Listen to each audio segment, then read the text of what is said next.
Usisahau kusubscribe, like na kubonyeza alama ya kengele. Asante. Bwana, taarifa ambayo na kujuza kwa wakati huu mtazamaji wa Ihoma Media Crew ni kwamba mwenyekiti wa bodi ya ligi kuu Tanzania TPLB Steven Mguto amewasilisha barua ya kujiuzuru wadhifa huo, na katika hatua nyingine pia rais wa shirikisho la mpira wa miguu Tanzania TFF Wallace Karia amemsimamisha kazi ofisa mtendaji mkuu wa TPLB Almasi Kasongo. Bwana, ni moja kati ya taarifa ambayo nimeona nikusogezee, na ni moja kati ya taarifa ambayo inakuja mara baada ya bodi ya ligi kutangaza tarehe mpya ya dabi ya Yanga na Simba ambayo itapigwa Juni 25 na sio Juni 15 kama ambavyo ilikuwa imepangwa awali. Tumeona sakata la hatima ya dabi namna lilivyokuwa, Simba na Yanga wakishikilia misimamo tofauti, lakini mwisho wa siku tumeona bodi ya ligi wakitangaza tarehe mpya ambayo itapigwa dabi ambayo ni tarehe 25, na tumeona pia klabu ya Yanga kupitia kwenye ukurasa wake wa Instagram wakikubali rasmi kushiriki dabi hiyo ya tarehe 25. Sasa mara baada ya kuona dabi kutangazwa, bwana, sasa tunapata taarifa ya mwenyekiti wa bodi ya ligi kuu Steven Mguto kuwasilisha barua ya kujiuzuru wadhifa huo, na CEO wa bodi ya ligi Almasi Kasongo akisimamishwa. Kwa hiyo ni moja kati ya taarifa ambayo kwa sasa nimeona nikusogezee ufahamu kile ambacho kwa sasa kinajili mara baada ya kufahamu tarehe mpya ya dabi. Lakini kwa sasa tunafahamu taarifa nyingine kwamba mwenyekiti wa bodi ya ligi Steven Mguto ametuma barua ya kujiuzuru, wakati CEO wa bodi ya ligi Almasi Kasongo akisimamishwa na rais wa TFF bwana Wallace Karia. Sasa moja kati ya maswali ambayo watu wanajiuliza na wadau wanajiuliza ni kwamba je, yale matakwa ya Yanga kwa bodi ya ligi pengine ndivyo ambayo yanatekelezwa ama inakuwaje? Sasa nikupitishe kwenye matakwa ya klabu ya Yanga ambayo wao waliyatoa kwa bodi ya ligi kwamba kama wanataka Yanga washiriki mchezo wa dabi nambari 184 wanatakiwa kutekeleza baadhi ya matakwa ambayo wao wanayahitaji yatekelezwe. Moja kati ya takwa ambalo Yanga walitaka bodi ya ligi watekeleze ni katibu mkuu wa TFF Wilfred Kidao kujiuzulu. Ni moja kati ya takwa ambalo mpaka sasa bado. Kamati ya usimamizi ya ligi ivunjwe bado.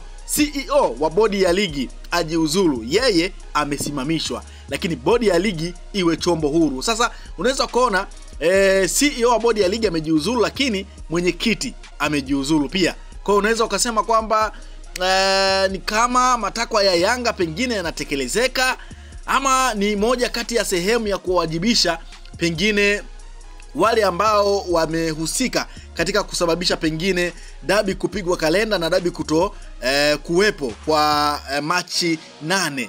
Kwa hiyo ni moja kati ya maswali ambayo pia tunaweza tukajiuliza, lakini unaweza kuona pia barua ambayo imetolewa na bodi ya ligi inasema kwamba mwenyekiti wa bodi ya ligi Steven Mguto amewasilisha barua ya kujiuzuru, lakini bado haijafahamika pengine amejiuzuru kwa sababu zipi. Nini ambacho kimemfanya kuandika barua ya kujiuzuru? Pengine tutakuja kupata taarifa kuhusiana na jambo hilo, lakini ufafanuzi mwingine ni kuhusiana na Wallace Karia, rais wa TFF, kumsimamisha CEO wa bodi ya ligi Almasi Kasongo. Pengine sababu ni nini? Nini ambacho kimemfanya asimamishwe? Kwa hiyo ni moja pia kati ya taarifa ambayo pengine tunatamani kufahamu nini ambacho kimesababisha yote haya. Pengine ni dabi ya Kariakoo kupigwa kalenda na kuleta sintofahamu hapa katikati kama ambavyo tumeshuhudia.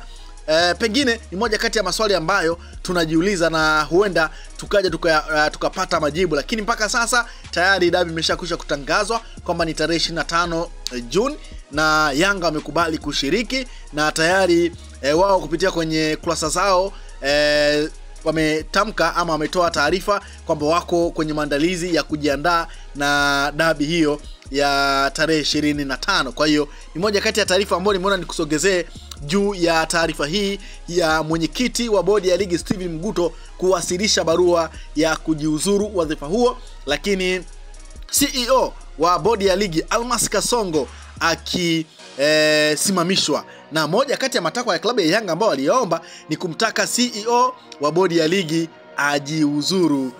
Kwa hiyo iko hivyo, mtazamaji wa Ihoma Media Crew, kwamba mwenyekiti wa bodi ya ligi Steven Mguto ameandika barua ya kujiuzuru wadhifa huo, wakati CEO wa bodi ya ligi Almas Kasongo akisimamishwa. Una maoni gani mara baada ya taarifa hii? Nini ambacho unaweza kukizungumza?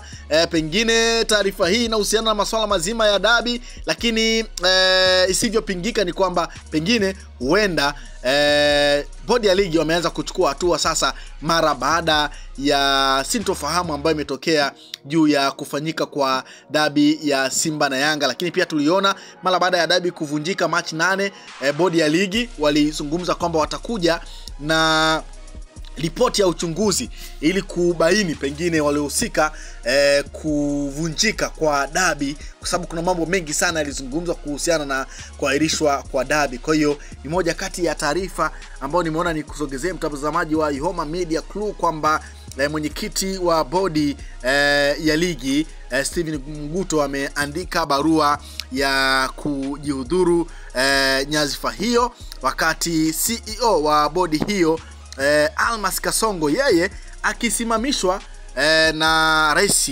wa TFF bwana Wallace Karia. Kwa hiyo unayo nafasi pia ya kuweza kucomment kuhusiana na jambo hilo ambalo limetokea la kusimamishwa kwa CEO wa bodi ya ligi, lakini pia kwa mwenyekiti wa bodi hiyo kuwasilisha barua ya kujihuzuru wadhifa huo. Kwa hiyo iko hivyo juu ya taarifa ambayo tumeipata na tumeona tukusogezee juu ya kujihuzuru kwa mwenyekiti ama kuandika barua ya kujihuzuru ya kwa mwenyekiti wa bodi ya ligi, lakini CEO wa bodi hiyo Almas Kasongo akisimamishwa na rais wa shirikisho la mpira wa miguu Tanzania TFF bwana Wallace Karia. Kwa hiyo iko hivyo, na kwa sasa mpaka sasa mitandaoni huko kuna maoni mbalimbali, comment nyingi sana. Wachambuzi wanajaribu kuzungumza hili swala kinamna ambavyo wao pengine wanaona pengine ndio sehemu ya kuwajibika kwa wale ambao pengine walihusika kwenye sakata hili la dabi, ama pengine ni kupisha pengine uchunguzi kuona nini ambacho kinaweza kikafanyika na haki katendeka, kwa sababu tuliona klabu ya Yanga wao walitoa matakwa yao kwamba wanahitaji yafanyiwe kazi ili waweze kushiriki dabi, lakini wekundu wa Msimbazi Simba nao pia walitoa msimamo wao kwamba kama sio tarehe 15 dabi kupigwa basi hawato cheza dabi nyingine. Lakini nao pia kwenye barua yao waliweza kuainisha kwamba wanahitaji kufahamu ripoti ya uchunguzi na 80 mara baada ya ule mchezo wa Machi 8 kuahirishwa. Kwa hiyo iko hivyo kwa sasa. Steven Mguto amewasilisha barua ya kujiuzuru, wakati CEO wa bodi ya ligi Almas Kasongo akisimamishwa na rais. Usisahau kusubscribe, like na kubonyeza alama ya kengele. Asante.